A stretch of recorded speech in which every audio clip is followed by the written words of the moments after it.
Hello friends, welcome to our channel. आज हम लोग डिस्कस करेंगे हमारे वीकली ब्रेकआउट स्टॉक्स। उससे पहले मैं बता देना चाहूँगी हमारा स्टॉक ऑफ द वीक का वीडियो भी अप हो गया है। अगर आपने नहीं देखा है अभी तक, उसका लिंक मैं डिस्क्रिप्शन और पिन कमेंट में डाल दूंगी, चेक कर लीजिएगा। बहुत ही बढ़िया स्टॉक है, अच्छा पैटर्न है और ऑलमोस्ट चांसेस है कि इसमें आपका इन्वेस्टमेंट डबल हो जाए। उसके साथ हमने एक बोनस वीडियो भी डाला है IT सेक्टर के बारे में। जैसा कि आपने देखा होगा, IT सेक्टर में अच्छी रिकवरी हुई है और निफ्टी IT में भी बहुत बढ़िया उछाल देखने को मिला है। तो उस रिगार्डिंग हमने एक वीडियो बनाया है जिसमें हमने IT सेक्टर के काफ़ी सारे स्टॉक्स को डिटेल में एनालिसिस किया है। अगर नहीं देखा है तो ये दोनों वीडियो ऑलरेडी अप हो चुके हैं। इनका लिंक आपको पिन कमेंट और डिस्क्रिप्शन में मिल जाएगा। और व्यूअर्स से मेरा रिक्वेस्ट है कि अगर आपने अभी तक हमारे चैनल को सब्सक्राइब नहीं किया है तो अभी ही सब्सक्राइब कर लीजिए, ताकि आपसे ये सब जो हमारा रेगुलर अपडेट्स है वो मिस ना हो। वीडियो में आगे बढ़ने से पहले धन के बारे में जान लेते हैं। धन जो है वो इंडिया का सबसे तेजी से बढ़ने वाला और भरोसेमंद ब्रोकर है। इसमें आपको बहुत सारे यूनिक फीचर्स मिल जाते हैं, जैसे कि fast scalping interface, trading view के साथ प्रीमियम कोलैबोरेशन और जो फीमेल कस्टमर्स हैं उनके लिए 50% ब्रोकरेज में डिस्काउंट भी मिलता है। तो डिस्क्रिप्शन बॉक्स में जो मैंने लिंक दिया हुआ है, आप उसके थ्रू धन में अपना अकाउंट खुलवा सकते हैं, वो भी फ्री में। और इसमें आपको AMC भी फ्री मिलेगा। उसके साथ साथ आप इसमें अकाउंट खोलने के बाद अगर अपने ट्रेड्स का फोटो हमें स्क्रीन पे दिए हुए मेल ID पे भेजते हैं तो हमारी तरफ से आपके लिए ट्रेडिंग के रिलेटेड ई-बुक्स और नोट्स प्रोवाइड किए जाएंगे उसी मेल ID पे जिससे आपने हमें मेल किया। चलिए अभी देख लेते हैं हमारे वीकली ब्रेकआउट स्टॉक। पहला है एंड्योरेंस टेक। अभी हम स्टॉक के वीकली टाइम फ्रेम में यहाँ पे हम देख सकते हैं स्टॉक अभी अप ट्रेंड में है और अपने ऑल टाइम हाई पे अभी ट्रेड कर रहा है। यहाँ पे अगर हम देखेंगे, ये जो 2315 का लेवल है, ये स्टॉक के लिए एक रेजिस्टेंस था और लगभग 6 महीने से स्टॉक इसी जोन में ही कंसोलिडेट भी कर रहा था और रिसेंटली स्टॉक में इस लेवल से ब्रेकआउट हो गया है। चलिए स्टॉक को अभी डेली टाइम फ्रेम में देख लेते हैं। डेली टाइम फ्रेम में हम क्लियरली देख सकते हैं स्टॉक लगभग 6 महीने से इस जोन में ही कंसोलिडेट कर रहा था। 5 जून को स्टॉक में ब्रेकआउट हुआ है और स्टॉक अभी अपमूव में है। यहाँ पे अगर मैं 20 EMA प्लॉट करूँ तो आप देख सकते हैं स्टॉक में 20 EMA का सपोर्ट भी मिल रहा है। स्टॉक में वॉल्यूम अच्छा है और RSI भी 60 को सपोर्ट लेके ऊपर चल रहा है। यहाँ पे हम देख सकते हैं ब्रेकआउट के बाद स्टॉक में थोड़ी प्रॉफिट बुकिंग हो रही है और ये जो लास्ट कैंडल बना है ये एक ग्रेवस्टोन डोजी कैंडल बना रहा है। तो मुझे एक्सपेक्टेशन है स्टॉक में इस लेवल से थोड़ा सा डिप आ सकता है। तो स्टॉक अगर इस लेवल पे, मतलब हमारा जो सपोर्ट का लेवल है, इस लेवल पे अगर रिटेस्ट करता है और यहाँ पे मुझे कुछ बुलिश कैंडल मिलता है, उस केस में मैं स्टॉक में अपना एंट्री प्लान करूँगी और मेरा स्टॉप लॉस 2190 के लेवल से थोड़ा नीचे रहेगा। टारगेट के लिए हम ये जो कंसोलिडेशन जोन है, इस जोन के डेप्थ को कंसिडर करेंगे और इस कंसोलिडेशन जोन के लोएस्ट पॉइंट से हम एक प्राइस रेंज ड्रॉ करेंगे रेजिस्टेंस तक और इसको हम अगर प्लॉट कर देंगे रेजिस्टेंस के ऊपर तो हमें 26% का एक टारगेट मिल सकता है 2968 के लेवल पे। अगर आप भी खुद से स्टॉक्स को आइडेंटिफाई करना चाहते हैं तो आप स्टॉकेज का ये स्कैनर यूज़ कर सकते हैं। यहाँ पे आपको बहुत सारे स्कैनर्स के ऑप्शन मिल जाएंगे और आज हम जो स्टॉक्स डिस्कस करने वाले हैं उसमें से कुछ स्टॉक्स मैंने इस स्कैनर से भी पिक किया है। और अगर आपको जानना है कि ये स्कैनर को आप कैसे यूज़ कर सकते हैं, इस रिगार्डिंग हमने एक वीडियो भी बनाया है, ये वाला। इसमें मैंने डिटेल में बताया है कैसे आप ये स्कैनर को प्रॉपरली यूज़ कर सकते हैं। इसका वीडियो लिंक आपको पिन कमेंट और डिस्क्रिप्शन में मिल जाएगा, तो प्लीज़ उसे भी एक बार चेकआउट कर लीजिए। चलिए अभी देख लेते हैं हमारा अगला स्टॉक, गणेश हाउसिंग। अभी हम स्टॉक के मंथली टाइम फ्रेम में हैं।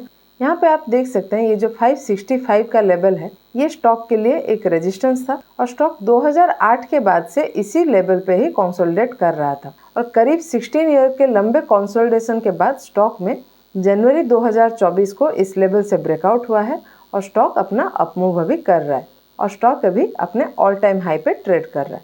चलिए स्टॉक को अभी वीकली टाइम फ्रेम में भी देख लेते हैं। वीकली टाइम फ्रेम में हम देख सकते हैं स्टॉक ब्रेकआउट के बाद इस जोन में कंसोलिडेट कर रहा था और यहाँ पे kind of pole and flag का स्ट्रक्चर भी बन रहा है। देखिए ये, इसको अगर हम पोल कंसिडर करेंगे तो ये उसका फ्लैग जैसा एक स्ट्रक्चर बन रहा है।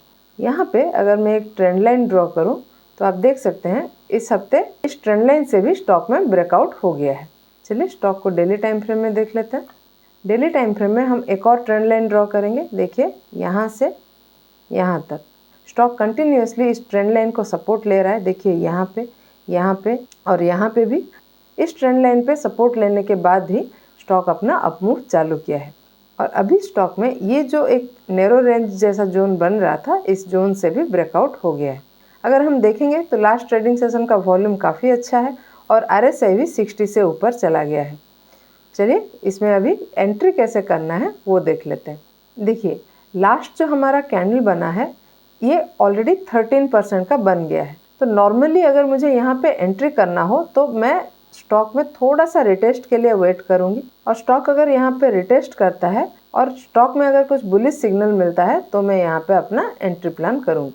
लेकिन अगर हम थोड़ा पीछे से देखेंगे, जब 565 के लेवल का ब्रेकआउट हुआ है उस समय स्टॉक में हमें रिटेस्ट का मौका नहीं मिला है, इसलिए मैं CMP पे भी कुछ क्वांटिटी बाय करने का प्लान कर सकती हूँ, लेकिन मंडे के मार्केट कंडीशन को देखते हुए। अगर वहाँ पे मुझे कुछ अच्छा प्राइस एक्शन देखने को मिलेगा तो मैं CMP पे कुछ क्वांटिटी में बाय करने का प्लान कर सकती हूँ, लेकिन वहाँ पे एंट्री मेरा बहुत ही स्मॉल क्वांटिटी में रहेगा। यहाँ पे टारगेट के लिए मैं ये डेप्थ को कंसिडर करूँगी और इसके लोएस्ट पॉइंट से मैं यहाँ तक एक प्राइस रेंज ड्रॉ करूँगी और ये प्राइस रेंज को हम इस ट्रेंड लाइन के ऊपर पुट करेंगे। 1173 के लेवल पे मुझे एक टारगेट मिल जाएगा और जैसा कि आपने देखा ये लास्ट कैंडल काफ़ी स्ट्रॉन्ग है, इसलिए मेरा स्टॉप लॉस 840 के लेवल से थोड़ा नीचे रहेगा, इसी कैंडल के नीचे। और अगर हम ध्यान से देखेंगे जो ये 730 का लेवल है ये भी स्टॉक के लिए एक सपोर्ट हो सकता है। तो अगर आपका स्टॉक में थोड़ा लॉन्गर व्यू है आप ये लेवल का स्टॉप लॉस को कंसिडर कर सकते हैं। हमारा अगला स्टॉक है पेनार इंडस्ट्रीज। अभी हम स्टॉक के डेली टाइम फ्रेम में हैं। ये स्टॉक को हमने पहले भी डिस्कस किया था 31 मई को, जब स्टॉक में ये हैमर वाला कैंडल बना था ट्रेंड लाइन के ऊपर। उसके अगले ही दिन स्टॉक गैप अप खुला और उसका प्राइस गिर गया था और उसके नेक्स्ट डे जिस दिन रिजल्ट अनाउंस होने वाला था 4 जून को, स्टॉक में काफ़ी गिरावट भी आई थी, लेकिन स्टॉक 200 डे EMA के पास सपोर्ट लेके फिर से यहाँ से अपना अपमूव चालू किया है। अभी चलिए स्टॉक को वीकली टाइम फ्रेम में देख लेते हैं। यहाँ पे हम देख सकते हैं स्टॉक ये कंसोलिडेशन जोन से काफ़ी अच्छा ब्रेकआउट दिया है और इस हफ्ते ये जो 163 का लेवल है इस लेवल से ब्रेकआउट कर लिया है। अभी अगर हम देखेंगे तो स्टॉक में वॉल्यूम अच्छा है, RSI भी 60 से ऊपर चला गया है और स्टॉक में 20 EMA का सपोर्ट भी दिख रहा है। चलिए देख लेते हैं ये स्टॉक में एंट्री कैसे करना है। देखिए मंडे का प्राइस एक्शन को देखते हुए यहाँ पे CMP पे कुछ क्वांटिटी तो बाय कर सकते हैं, लेकिन मैं प्लान कर रही हूँ अगर 163 के लेवल पे थोड़ा डिप में मुझे मिलता है तो मैं स्टॉक में एंट्री करूँगी और मेरा स्टॉप लॉस 150 से थोड़ा नीचे रहेगा। और टारगेट के लिए हम ये कंसोलिडेशन जोन के डेप्थ को कंसिडर करेंगे और इसके लोएस्ट पॉइंट से एक प्राइस रेंज लेंगे और इसको हम रेजिस्टेंस के ऊपर प्लॉट करेंगे। तो करीब 34% का मुझे यहाँ पे एक टारगेट मिल रहा है 219 के लेवल पे। हमारा अगला स्टॉक है LT फूड्स। अभी हम स्टॉक के वीकली टाइम फ्रेम में हैं और अगर हम देखेंगे तो स्टॉक एक कंटिन्यूस अप ट्रेंड में ही है और अभी अपने ऑल टाइम हाई पे ट्रेड कर रहा है। 232-235 का जो लेवल है इस लेवल को स्टॉक एक रेजिस्टेंस की तरह ले रहा था और इसी जोन में करीब 6-7 महीने से कंसोलिडेट कर रहा था और इस हफ्ते स्टॉक में इस लेवल से ब्रेकआउट हो गया है। और अगर हम नोटिस करेंगे एक काफ़ी स्ट्रॉन्ग कैंडल के साथ स्टॉक में ब्रेकआउट हुआ है। स्टॉक में वॉल्यूम अच्छा है और RSI भी अभी 60 से ऊपर चला गया है। और यहाँ पे अगर हम 40 EMA प्लॉट करेंगे तो आप देख सकते हैं स्टॉक में 40 EMA का सपोर्ट भी है। चलिए अभी स्टॉक को डेली टाइम फ्रेम में देख लेते हैं। यहाँ पे हम देख सकते हैं स्टॉक ने पहले यहाँ पे रेजिस्टेंस लिया है 235 के लेवल को और इस जोन में काफी समय कंसोलिडेट करने के बाद 16 मई को एक बार कोशिश किया था इस लेवल से ब्रेकआउट करने का, लेकिन नहीं हुआ। आज फाइनली स्टॉक में इस लेवल से ब्रेकआउट हो गया है। अगर हम देखेंगे तो लास्ट ट्रेडिंग सेशन का कैंडल काफी स्ट्रॉन्ग है और वॉल्यूम भी बहुत अच्छा है। RSI भी 60 से ऊपर चला गया है। यहाँ पे अगर स्टॉक मुझे थोड़ा डिप में मिलता है, मतलब 235 के लेवल पे अगर स्टॉक रिटेस्ट करता है और यहाँ पे मुझे कुछ बुलिश सिग्नल मिलता है तो मैं स्टॉक में अपना एंट्री प्लान करूँगी। मेरा स्टॉप लॉस 220 के लेवल से थोड़ा नीचे रहेगा। और अगर टारगेट की बात करेंगे तो हम ये कंसोलिडेशन जोन के डेप्थ को कंसिडर करेंगे और यहाँ पे एक प्राइस रेंज ड्रॉ करेंगे और इसको हम पुट करेंगे रेजिस्टेंस के ऊपर। तो करीब 32% का यहाँ पे हमें एक टारगेट मिल रहा है 312 के लेवल पे। चलिए अभी देख लेते हैं हमारा अगला स्टॉक अशोका बिल्डकॉन। अभी हम स्टॉक के वीकली टाइम फ्रेम में हैं और आप देख सकते हैं ये भी एक मल्टी ईयर ब्रेकआउट स्टॉक है। करीब 2018 के बाद से स्टॉक इसी जोन में कंसोलिडेट कर रहा था और 6 साल के बाद स्टॉक में इस हफ्ते इस लेवल से, ये जो 194 का लेवल है, इस लेवल से ब्रेकआउट आया है और स्टॉक अभी ऑल टाइम हाई पे ट्रेड कर रहा है। और जैसा कि आप लोग जानते हैं, जो मल्टी ईयर ब्रेकआउट स्टॉक होता है उसमें मोमेंटम गेन बहुत ही फास्ट होता है। चलिए देख लेते हैं स्टॉक में एंट्री कैसे प्लान करना है। उसके लिए हम डेली टाइम फ्रेम में चलेंगे। डेली टाइम फ्रेम में हम नोटिस कर सकते हैं करीब 6 महीने से स्टॉक इस लेवल पे रेंज बाउंड चल रहा था और फाइनली आज स्टॉक में 197 के लेवल से ब्रेकआउट हो गया है। यहाँ पे हम देख सकते हैं ये एक स्ट्रॉन्ग कैंडल बना है और वॉल्यूम भी अच्छा है और इसका RSI भी 60 के ऊपर चल रहा है। तो स्टॉक अगर थोड़ा सा मुझे डिप में मिलता है, मतलब ये 190 से 200 का जो लेवल है, इस लेवल पे स्टॉक रिटेस्ट करता हुआ मुझे मिलता है और यहाँ पे कुछ बुलिश सिग्नल मुझे दिखता है तो मैं स्टॉक में एंट्री करूँगी। उस केस में मेरा स्टॉप लॉस 185 से थोड़ा नीचे रहेगा, जो कि ये कैंडल का लो भी है।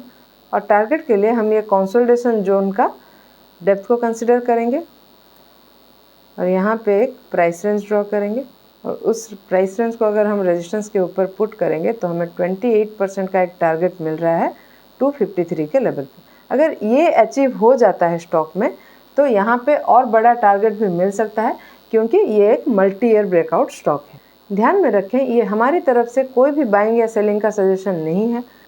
अगर आप स्टॉक्स में इन्वेस्ट करना चाहते हैं तो अपने प्रॉपर एनालिसिस के साथ करें या फिर अपने फाइनेंशियल एडवाइजर की सलाह ले लें। आपको हमारा आज का एनालिसिस कैसा लगा हमें कमेंट में लिख के ज़रूर बताइएगा और अगर पसंद आया हो तो वीडियो को लाइक और चैनल को सब्सक्राइब करना बिल्कुल मत भूलिएगा। ऐसे ही और टेक्निकल एनालिसिस के साथ मिलते हैं अगले वीडियो में। Thank you.